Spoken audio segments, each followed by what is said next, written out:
storm raged on, a relentless tempest that seemed to mirror the bleakness of our hero's journey. The warrior's shield, though held high, was a small comfort in the face of the driving rain, while the ranger moved with a stoic resolve that barely masked the weariness in his soul.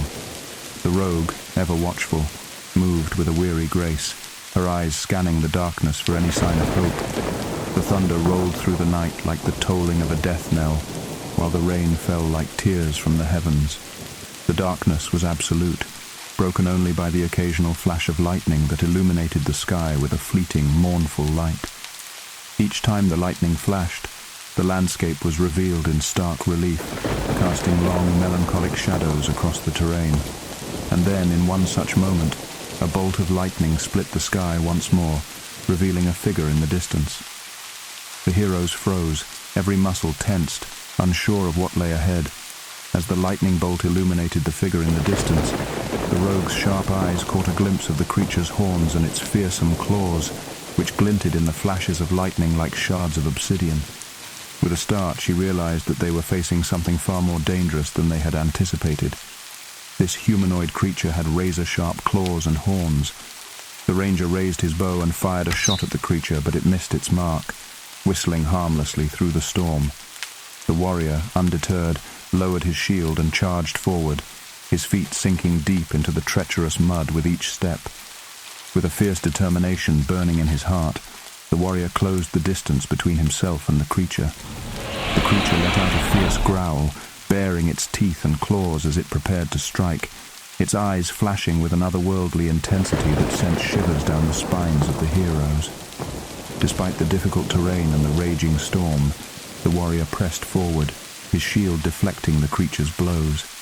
The rogue darted around the creature's flanks, her daggers flashing in the storm, seeking out any weaknesses she could exploit.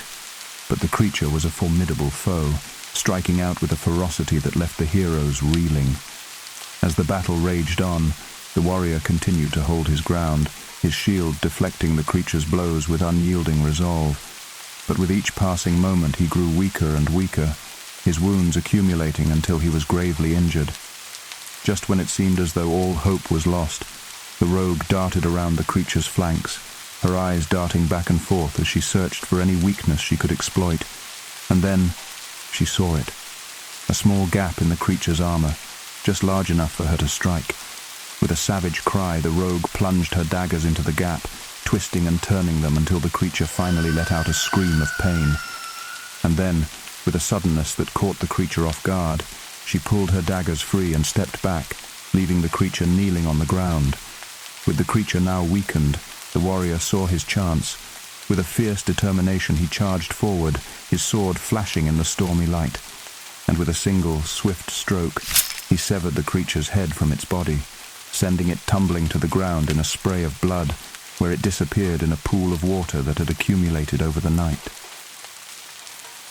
The battle had taken a heavy toll on the heroes, leaving them exhausted and battered as they continued their journey through the stormy night. Warrior was bleeding, but the blood was immediately washed by the pouring rain. For hours they trudged through the rain, the mud clinging to their boots and the thunder rumbling ominously in the distance. But finally, they saw a small cabin nestled in the heart of the forest, a beacon of hope in the midst of the darkness. As they drew closer, however, they could sense that something was not quite right. The doors of the cabin were thrown wide open, and there was no light to be seen anywhere. With a sense of growing unease, the heroes cautiously entered the cabin, their weapons drawn and their senses on high alert. Inside, they found the place in a state of disarray, with furniture overturned and belongings scattered about haphazardly. As they searched the cabin for any signs of life, the heroes could feel a sense of foreboding creeping up on them. Something was not right here. They could sense it in their bones. And then, as they turned a corner, they saw it. A single ominous message scrawled across the wall in dripping red letters. "Abandon hope, all ye who enter here." With a growing sense of unease, the heroes rushed out of the cabin, their hearts pounding in their chests. As they emerged into the stormy night, they could hear the distant howling of some wild beast, increasing their pace as fear has overtaken all of them. With no other shelter in sight, They knew that they had to move quickly if they were to survive the night. The heroes ran through the storm, their feet splashing through the puddles and their hearts pounding with fear and exhaustion. But they have stumbled upon a set of buildings named the Raven's Rest Inn. Pressing forward to finally escape the never-ending rain, the sound of horses neighing in the stable filled their ears, adding to the already chaotic atmosphere of this God-forsaken night. As they stepped inside, the warmth of the fire and the soft glow of the lanterns welcomed them, and they let out a collective sigh of relief. As the adventurers looked around the room, they were greeted by the flickering light of a crackling fireplace and the sight of two figures, one sitting at the bar and one standing behind it. The first figure, who looked like an innkeeper, welcomed them in from the pouring rain, saying, "Welcome, travelers. Please sit and join us on this stormy night." Taking a seat at the bar, the adventurers felt the weight of exhaustion and pain weighing heavily on their bodies. The warrior, who was limping from his wounds, struck up a conversation with the man sitting next to him. "What brings individuals such as yourselves out so late at night?" asked the man, who wore armor bearing the crest of a palm, indicating he was a member of the guardsmen in a nearby village. "We were traveling and got attacked on the way. We're just looking for a safe place to rest," replied the warrior, his voice filled with weariness. "I see. I'll keep an eye out for you then. I was ambushed on my way here by 3 individuals, but they managed to escape," said the guardsman, pointing to the bloodstains on his cloak, which were most likely his own. As they were speaking, an oval figure emerged from the kitchen announcing, "I bring you food." The innkeeper was inhumanly fat and huge, and he struggled to fit through the doorway. The wooden floor groaned and creaked beneath him as he approached the bar, causing the adventurers to exchange wary glances. He set 3 steaming bowls of soup before the hungry rogue and ranger, who dug in immediately. The warrior hesitated, waiting for his pain to subside. But just as the warrior was about to take a spoonful of soup, the rogue noticed something strange about the food. She realized that it contained a sleeping potion that would knock them out within the hour. She realized with a sinking feeling that she had tasted it before. It was a familiar taste, one that she had encountered in her line of work as a thief. Panic rose in her chest as she stood up and hastily asked for a room in the inn. The innkeeper replied that they had 1 room available.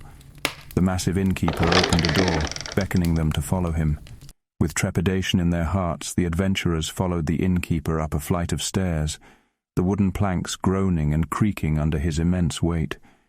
As they made their way down the hallway, the ranger noticed something strange about the floor.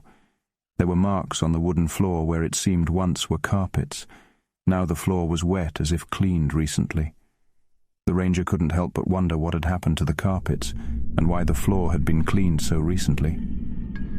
The innkeeper led them to a room at the end of the hallway and unlocked the door with a heavy key. As they stepped inside, the door closed behind them with a loud locking sound, leaving them trapped inside the room. The adventurers looked around the room, their unease growing with each passing moment. The flickering candle on the nightstand cast eerie shadows on the walls, and the sound of the rain tapping against the window was like a constant reminder of the danger lurking outside. Suddenly the rogue spoke up, her voice barely above a whisper. "I tasted a sleeping potion in the soup," she said, "and I noticed something strange about the floor. There were marks where the carpets used to be, and the floor was wet as if cleaned recently. I don't want to believe it, but I think they might have hidden the carpets and cleaned the floor because of blood." The words hung heavy in the air, and the adventurers knew that they were in grave danger. With only the warrior, who was in heavy pain from their previous battle, able to stay awake, they knew that they had to act fast if they were to escape this nightmare. They huddled together, their minds racing as they tried to come up with a plan. They knew that they had to find a way out, but with the door locked and their situation being worse with each passing minute, escape seemed impossible, their situation getting more hopeless than ever.